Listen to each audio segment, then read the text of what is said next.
Tadi Anda juga menyampaikan sedikit berkaitan dengan pola dari masyarakat begitu ya, dan tadi yang lebih cenderung trading akhir-akhir ini. Kemarin juga sebetulnya dari CNBC Indonesia juga sempat ya menginterview salah satu narasumber juga menyatakan begitu ketika di take out ya dari saham-saham atau mereka yang masuk ke dalam saham-saham IPO ini, sebetulnya valuasi indeks harga saham gabungan ini masih di rentang 6.400, 6.500 begitu ya. Nah, pandangan Anda berkaitan dengan hal ini seperti apa begitu, dan di satu sisi apakah ini juga menjadi concern tersendiri ya, karena balik lagi kan ketika kita berbicara mungkin valuasi investing ini juga tetap perlu menjadi fondasi ya untuk indeks harga saham gabungan kita. Nah, ini seperti apa? Ya, euforia IPO dengan setiap hari bisa mendapatkan capital gain 25%, arah sekali 25%, arah kedua 25%, ya siapa yang nggak mau ya gitu. Dan itu hampir semua terjadi di semua negara yang pasar retailnya itu sangat berperan.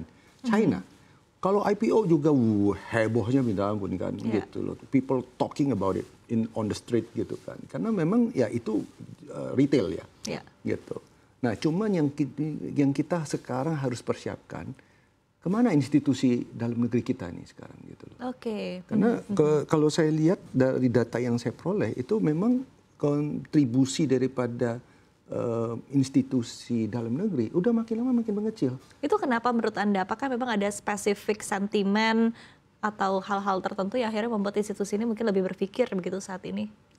Kalau kita bicara aset manager sekarang, mereka lebih suka mengelola dana dengan menjanjikan fixed return kepada nasabah mereka yang juga institusi misalnya gitu kan, dan akhirnya lebih banyak ke produk-produk yang fixed income instead of equities gitu loh. Berapa banyak sih sekarang AUM yang bergerak di bidang equities? Nggak banyak gitu loh. Apalagi kita harapkan mereka berperan untuk bisa menjaga atau menopang daripada indeks kita misalnya gitu kan. Gitu. Nah, apa ada hal lain begitu yang menjadi concern Anda? Karena kalau kita lihat juga kan mungkin sebetulnya target dari indeks harga saham gabungan ini juga sudah menguat cukup signifikan ya dalam beberapa bulan terakhir. 1 bulan terakhir khususnya bulan Juli begitu ya.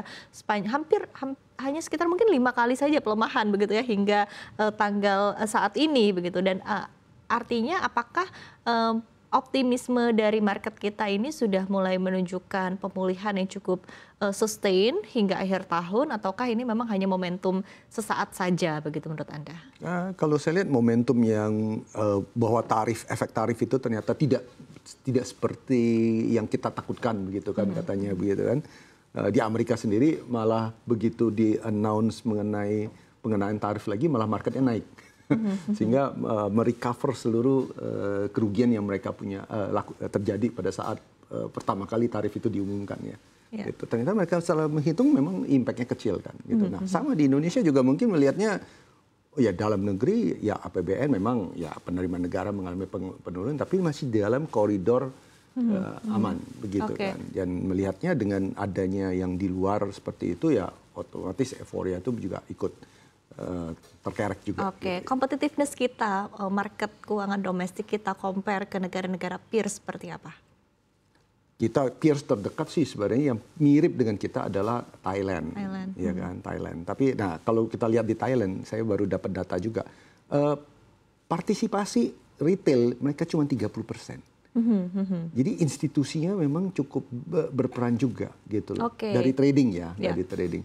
Memang kita ada satu masa, kita maunya trading kita tuh ngandalin retail gitu. Tapi begitu retail banyak, nah harganya kan jolaknya juga lumayan gitu. Nah itu akhirnya balik lagi kita sekarang sebenarnya perlu juga institusi untuk berperan lagi. Jadi intinya balancing begitu ya, sesuai begitu ya dengan kondisi dan juga. Cuman hukumnya mungkin harus kita bikin yang se-open mungkin untuk menghindari terjadinya malpraktis lagi atau terjadinya pengelolaan yang tidak sesuai dengan ini dan istilahnya tidak serta-merta kalau rugi saham itu menjadi pidana gitu loh. Ini yang ditakutkan oleh semua fund manager kan. Ataupun sebagai pengelola daripada dana pensiun. Gitu. Ini berlaku untuk institusi di dalam negeri saja atau juga ini juga dirasakan oleh institusi asing begitu ya? Di asing sih mereka pengelolaan tidak kan semua sesuai dengan koridor kalau memang mereka berdasarkan arahan daripada prospektusnya mereka arahan investasi mereka itu tidak ada unsur pidana selama tidak ada manipulasi pasar. Oke, Kan. baik. Nah, kemudian tadi strategi-strategi juga kan tadi sedikit Anda sampaikan begitu yang dilakukan oleh KGI Sekuritas. Nah, ketika kita berbicara berkaitan dengan pengembangan bisnis sekuritas ya, baik mungkin dari lini brokerage, kemudian juga penjaminan emisi, jumlah nasabah hingga nilai transaksi. Nah, ini tadi selain optimalisasi dari sektor teknologi, apalagi yang saat ini juga tengah dikembangkan oleh KGI Sekuritas? Kita ya ini tugas saya juga sebagai pimpinan daripada KGI ya, kita memang perlu melakukan edukasi pasar dengan pengenalan produk-produk juga gitu ya, yang sebenarnya banyak produk yang bisa digunakan oleh investor retail kita untuk bertransaksi. Ya contohnya tadi structure warrant ya kan, daripada beli saham BCA, kalau kita tahu BCA akan naik gitu ya kan dalam waktu seminggu atau 2 minggu ke depan, uangnya pas-pasan, beli aja structure warrant BCA. Harganya mungkin 40, ada yang cari 30 rupiah juga, ya kan. Nah itu kalau naiknya di sana 1%, di sini naiknya 5%. Gitu. Benar-benar untuk retail bagus gitu. Ya Oke. kan? Pengembangan produk apa lagi mungkin minat dan juga demand masyarakat sejauh ini ya, tadi selain dari saham-saham mungkin ETF juga dan lain sebagainya, begitu seperti apa? ETF itu juga perlu harus dimulai itu, kalau kita sekarang kurang sekali ya produk ETF ya. Dan cuman memang demand-nya yang kurang atau edukasi lagi, banyak yang nggak mengerti tentang ETF gitu. Kita pasar kita banyak hal yang masih belum, kalau saya bilang banyak yang belum dieksplor dan juga belum terliterasi dengan baik. Ini untuk seluruh produk keuangan artinya? Ya. Ya, kalau kita lihat di Singapura, di Hong Kong, begitu banyak produk-produk hedge fund gitu yang menarik, yang bisa kombinasi antara underlying dengan option, kemudian ada option dengan apa lagi gitu, dan malah bisa multi exchange gitu kan. Itu jadi sangat variatifnya benar-benar sangat variatif sekali.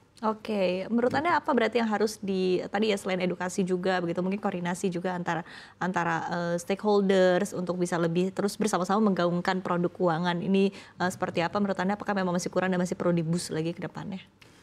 Ya, kalau saya rasa edukasi itu is a long lasting process. Jadi memang kita perlu, dan kita punya anak-anak muda yang saat ini sebenarnya juga sudah teredukasi dengan baik, dan financial literasinya juga sudah sangat baik di compare kita zaman dulu ya. Gitu. Dan ini tinggal mereka untuk melangkah lebih jauh lagi, melihat alternatif produk atau yang ada di luar, yang mana juga bisa menjadi salah satu driver di pasar modal kita.